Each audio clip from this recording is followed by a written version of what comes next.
शहरात mill corner येथे आमचे ट्रॅफिकचे पोलीस अंमलदार आणि अधिकारी तिथे ट्रॅफिकच्या कारवाई करत असताना एक डिफेंडर गाडी तिथे आली आणि त्यांनी तिथे सायरन वाजवून ॲम्ब्युलन्स किंवा इमर्जन्सी सर्व्हिसेस असल्याचा भास करून तिथे दहशत निर्माण करण्याचा प्रयत्न केला। त्यानंतर आमचे जे पोलीस अंमलदार आहेत आणि अधिकारी आहेत त्यांच्याशी अरेरावीची भाषा केली, त्यांच्या अंगावर आले आणि आमचे पोलीस अधिकारी आणि अंमलदार यांनी खूप संयम दाखवला तिथे आणि संयम दाखवून त्यांनी तिथे त्यांना समजवण्याचा प्रयत्न केला, परंतु ती पुढील व्यक्ती दादागिरीची भाषा करत दादागिरी करत आमच्या पोलिसांच्या अंगावर आली, त्यांना धक्का दिला आणि त्यांना आपल्या कार्य करण्यात त्यांना अडथळा केला।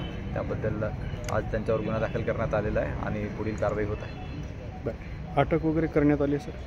त्यांना आता ताब्यात घेतलेलं आहे आणि पुढील विचारपूस पोलीस करत आहेत। यापुढे पोलिसांसोबत असे हुज्जत घालणारे किंवा पोलिसांच्या कामात अडथळा निर्माण करणाऱ्यांना कशा पद्धतीनं पोलीस व्यवस्था करते? महाराष्ट्र पोलीस एक प्रोफेशनल फोर्स आहे आणि निश्चितपणे जो कोणी दादागिरी उद्दामपणा करेल त्याच्यावर निश्चितपणे महाराष्ट्र पोलीस नेहमीच कारवाई करत आलेली आहे आणि छत्रपती संभाजीनगर पोलीस अशा गुंडांशी डील करण्यासाठी समर्थ आहे। Okay sir.